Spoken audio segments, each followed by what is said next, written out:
Hello and welcome to Newsweek South Asia, a program that exposes Pakistan's role and nexus in promoting global terrorism and its funding. Here are the headlines. Pakistan-sponsored terrorists create mayhem in Kashmir.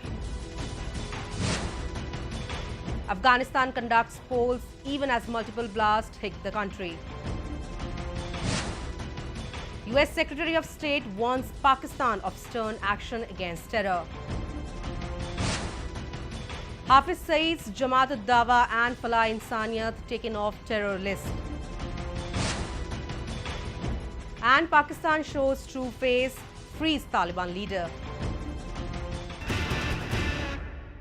The trouble-torn Indian state of Jammu and Kashmir, which has remained a target of the Pakistan-sponsored terror groups, continues to remain vulnerable owing to continuous attacks. Recently, an army camp was attacked by the terrorists. Newsweek South Asia has a report. This week saw several examples that once again establish that Pakistan remains a hotbed of terrorism as its soil is being used to promote anarchy in India's northern Jammu and Kashmir state. As many as 6 terrorists were killed in 2 separate gunfights by the security forces in the valley. 2 were killed in Baramulla, while 4 died in Anantnag. 3 encounters कल से हुआ है। पहला encounter Baramulla में हुआ जिसमें 2 terrorist मारे गए। उनका लश्कर तोयबा के साथ वाबस्ता था।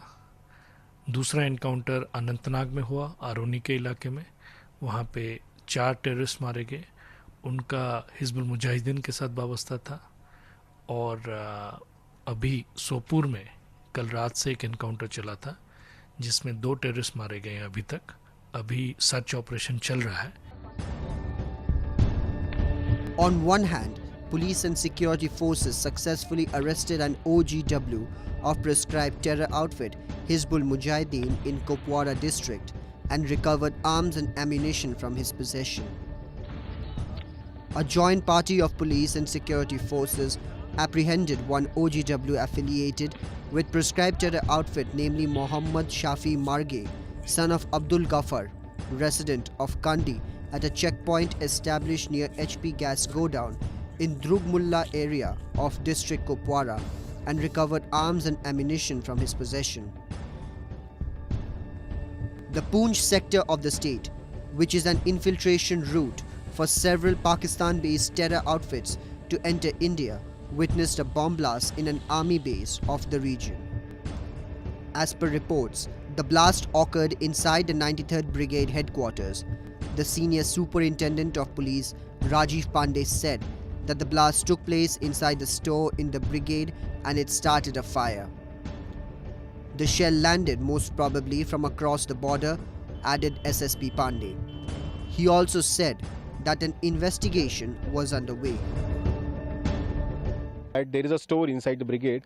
A shell has landed, most probably from across, and उसपे जो उसकी वजह से जो है because of the blast impact, the shell is quite little bit damaged. There was a fire and subsequent smoke. The parties have rushed to the spot, fire brigade and all. The fire has been doused, and our investigation is on.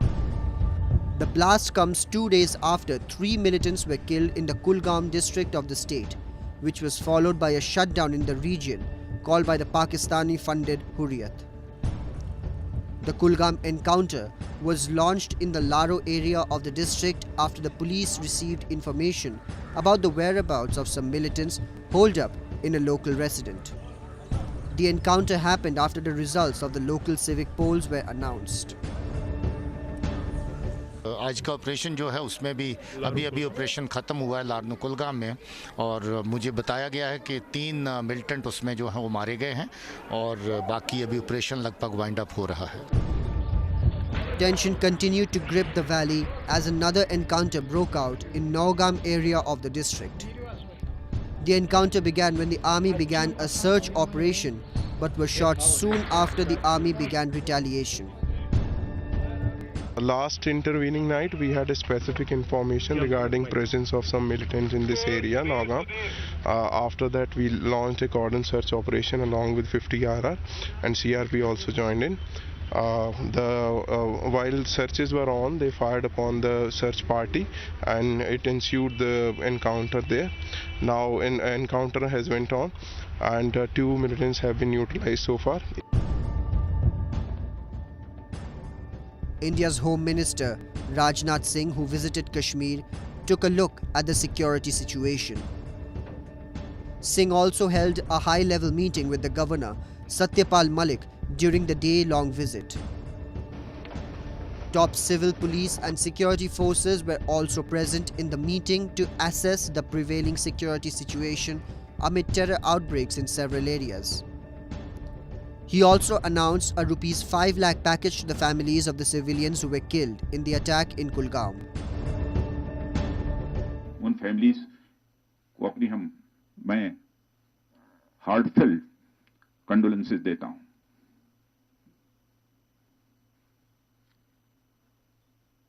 और साथ ही उन परिवार के सदस्यों को खैर जिंदगी की कीमत पैसों के आधार पर नहीं लगाई जा सकती, लेकिन फिर भी 5 लाख रुपए की प्रति परिवार की सहायता की भी मैं घोषणा करता हूं। Singh also added that it was the government's aim to make Jammu and Kashmir a developed state, and that they were working to engage the youth of the state in a constructive manner to drive them away from terrorism sponsored by Pakistan. Pakistan, a country ruled by fundamentalism and terrorism, remains engrossed in activities that do not have any place in the modern world. Such an environment does not regard democracy as a means to serve people. In the past 3 decades, it has continued to sponsor an infiltration in the Kashmir Valley in hopes of brainwashing and provoking the locals to turn against India. With the passage of time, the locals have understood the true face of Pakistan and have turned against the malicious plots against the Kashmiris.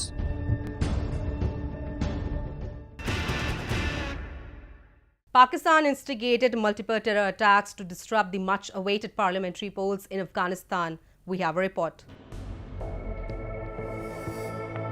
The registration and build-up of the election, which saw rivers of blood flowing on different streets of Afghanistan, was no different on the day of polling on October 20th.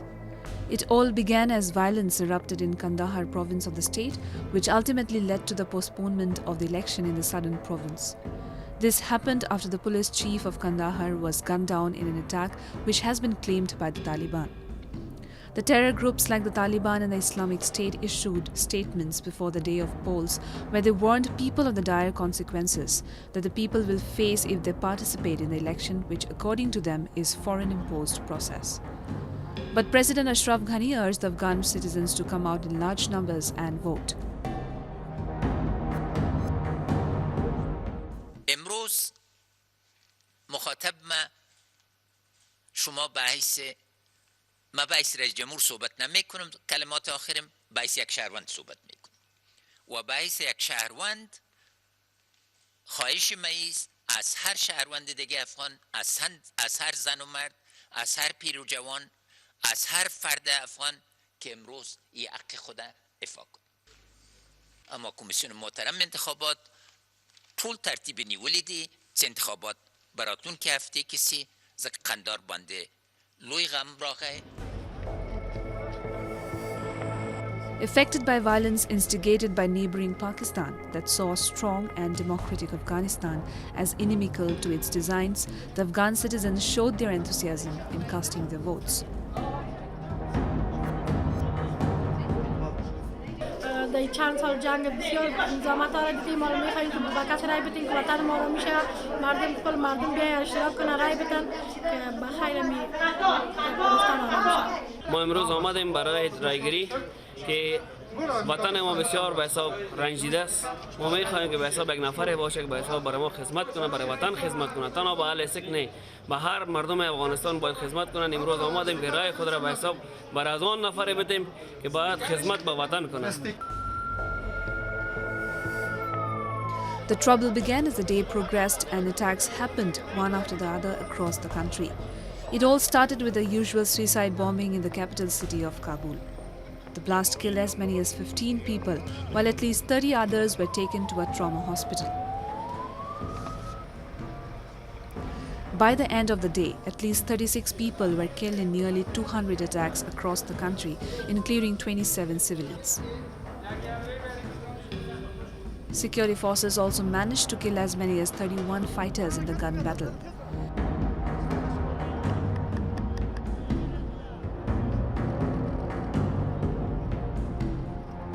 As a result, voting in many parts of the country was shifted to Sunday. Many of the polling booths witnessed technical and organizational problems, which stopped voters from casting their votes. The chairman of the Independent Election Commission said the voting process will continue until Sunday in those places where election officers or election material arrived late. There were 21,000 voting stations and 51,000 polling centers across the country's 33 participating provinces. بسیاری از مراکز بسیار ناوقت باز شد. وقتی که ناوقت باز شد، باز وقتی که دیده شد که اگر ناوقت باز شده بازم دستگاه‌های بایومتریک کار نکرد. در بعض جاهای دستگاه بایومتریک وجود نداشته و اگر دستگاه بایومتریک مشکل نداشته فهرست رای دهندگان وجود نداشته و در برخی موارد حتی نام افرادی که قبلا ثبت نام کردند در یک مرکز رای دهی نامشون در فهرست پیدا نشده و سایر مشکلاتی که وجود داشته. واقعا من فکر میکنم در نتیجه یک مشکل بسیار کلان تکنیکی و عملیاتی در انتخابات وجود داشته که امیدوار هستم که در انتخابات بعدی این یک مشکل تجربه نشود. With the conclusion of the polls, the Afghan citizens have placed great expectations for Afghanistan, where attacks which are sponsored by Pakistan are brought to an end.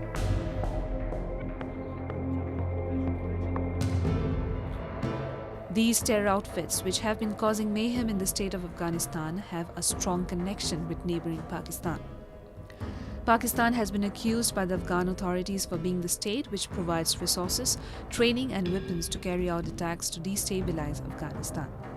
With elections scheduled for next month, the Afghan authorities and the deployed NATO forces are taking strict vigil on the activities which are being planned by Pakistan-backed terror outfits, the Afghan Taliban and the Haqqani network, which crosses over Durand Line to create disturbances in the country.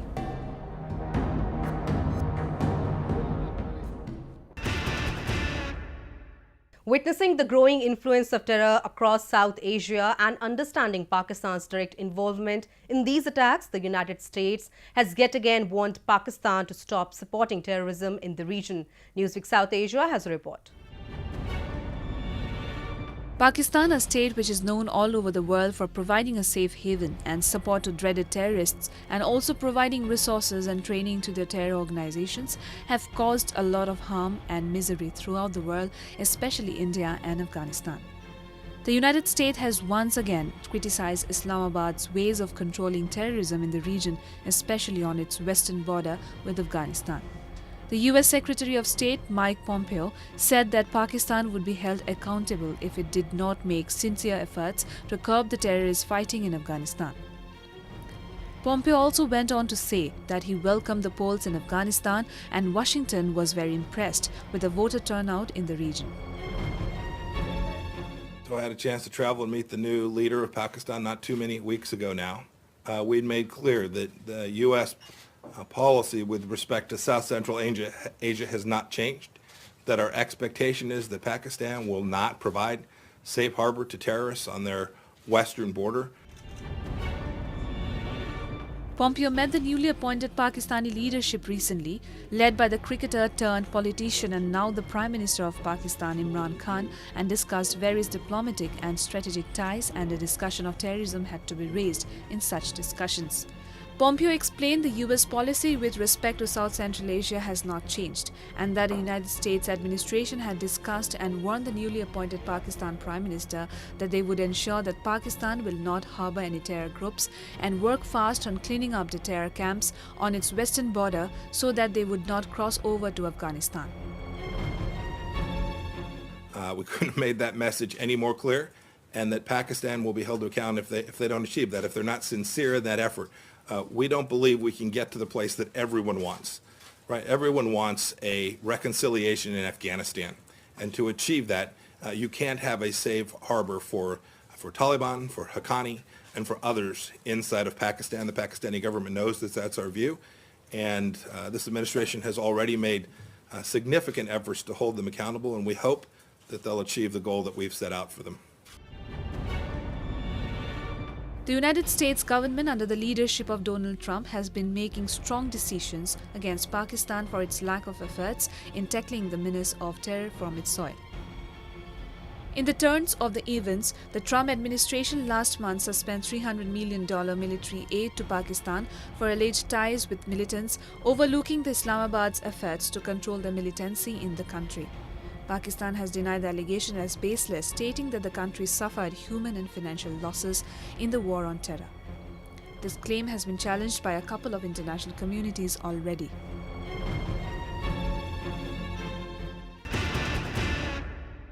United Nations designated terrorist and 2611 mastermind Hafiz Saeed's Jamaat-ud-Dawa and Falah Insaniyat Foundation are no longer mentioned in the list of banned outfits after a presidential ordinance in Pakistan that prohibited them under a UN resolution lapsed. We have a report. A top court in Pakistan cleared paths for the Jamaat-ud-Dawa and the Falah Insaniyat Foundation to continue their work and remove them from the list of terror outfits in the country. Following international pressure and the US act of freezing military and economic aids to Pakistan, former President Mamnoon Hussain had signed an ordinance in February 2018 amending the country's Anti-Terrorism Act to include entities banned by the United Nations Security Council. The UNSC sanction lists include the names of terror organizations like the Jamaat-ud-Dawa, Falah Insaniyat Foundation, Lashkar-e-Toiba, Al-Qaeda, Tehreek-e-Taliban Pakistan and Lashkar-e-Jhangvi.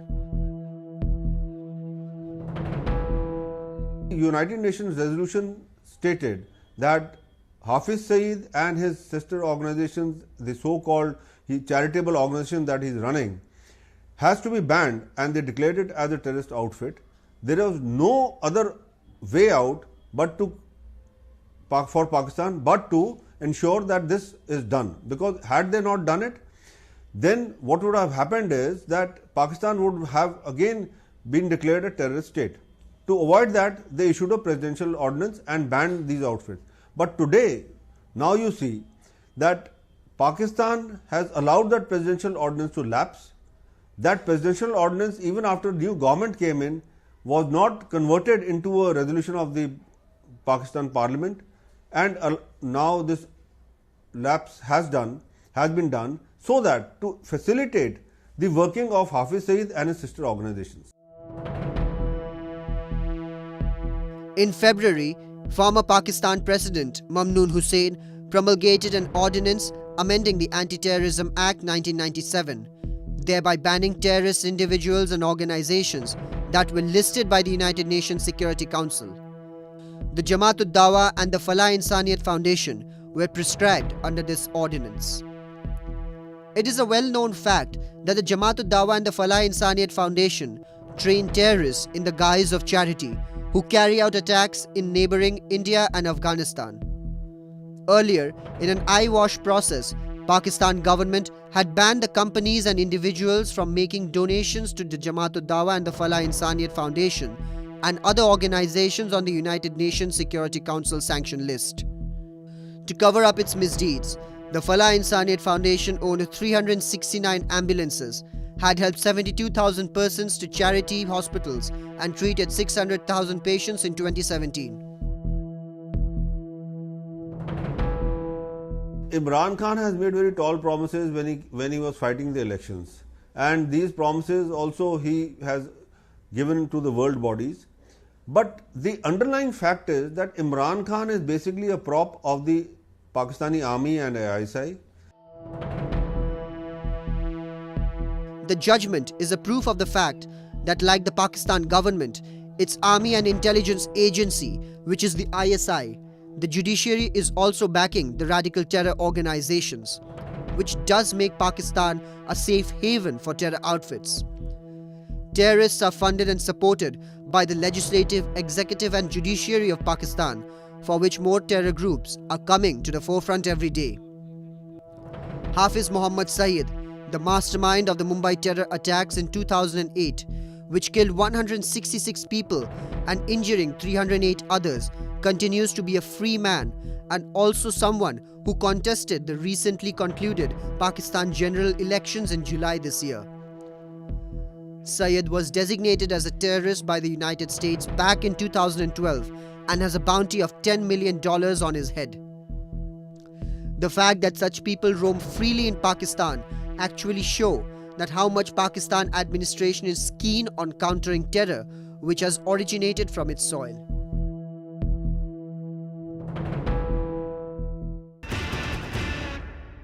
Pakistan has again shown its true face after it freed a top Taliban commander held in detention in an apparent move to aid tentative talks between the United States and the terror groups. Newsweek South Asia has a report. Mullah Abdul Ghani Baradar, the Taliban's co-founder and former second-in-command, was released from a jail in Pakistan after a series of discussions and negotiations. Baradar was among the several senior Taliban leaders freed this week after the Taliban demanded the release in direct talks with Khalilzad on October 12th, a senior Taliban leader said, on the condition of anonymity. He said Baradar would likely stay in Pakistan and shuttle between the Taliban's Doha office and Kabul and Islamabad. It was important for confidence building, and all three will participate in the next round of talks with the United States in Qatar, the Taliban leader added. Baradar was the most high-profile Afghan Taliban detained by Pakistan since 9/11 in 2001.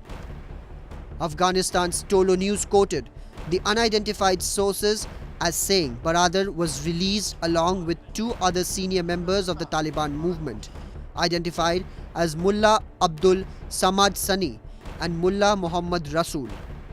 It is also believed that Qatar's Foreign Minister Sheikh Mohammed bin Abdul Rahman Al Thani had visited Islamabad to hold meetings with the Pakistan establishment and release Mullah Baradar on the intervention of the government of Qatar.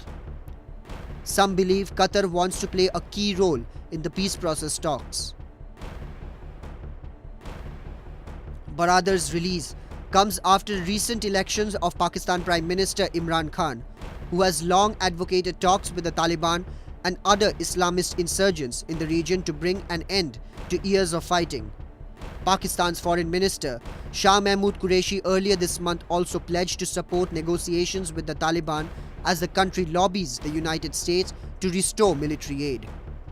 The United States has long pressed Pakistan to crack down on the Taliban and other terrorist groups, which Washington says have safe havens in Pakistan's border areas and links to its shadowy military establishment, charges that Islamabad has repeatedly denied.